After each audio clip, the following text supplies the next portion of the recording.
Today we're making one of my favorite meal prep recipes, sheet pan Greek chicken meatballs and potatoes. You start by quartering 1.5 pounds of baby potatoes. I like using gold.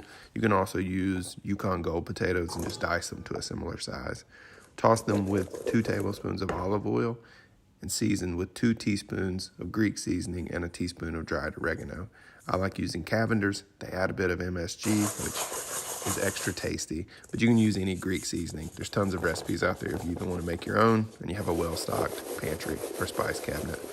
We'll add these to a half sheet pan, give them a good toss, make sure you get any extra olive oil in the mixing bowl on the potatoes.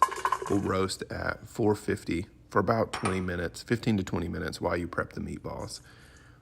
To start the meatballs, we're going 2 ounces of crumbled feta, a tablespoon of minced parsley, and a tablespoon of minced mint, another teaspoon of our Greek seasoning.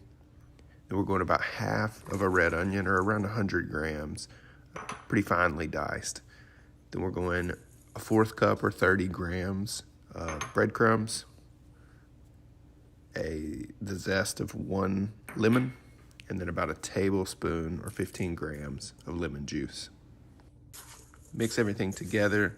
You can break up any extra large clumps of the feta. You want these to be pretty evenly sized, just so you don't get any giant chunks in one of your meatballs. We'll add 1 large egg and a pound of 97.3 ground chicken. You can use ground turkey. You can use even a fattier cut of ground chicken. Doesn't really matter here. You want to mix everything together by hand. Don't over mix it. We don't want a paste. Just bring everything together, and then we'll measure out 16 50-gram meatballs. A food scale is really handy, but you can eyeball it and then kind of redistribute as needed. By the time you have your meatballs ready, your potatoes should be good to pull. We will use a spatula to scrape these to one side of the sheet pan. Be sure you get all the crispy bits stuck off the sheet pan. We'll push these to one side and give them a good toss. These got a little toasty here. Ideally, you work a little bit faster and you're not filming yourself make your meatballs. If you notice these are too toasty, you might throw some aluminum foil over one side so they don't get too brown, especially in the back half of broiling your meatballs. So once you get these pushed to one side, we'll drizzle a little bit of olive oil. You can also use cooking spray if you want to save some fat and calories.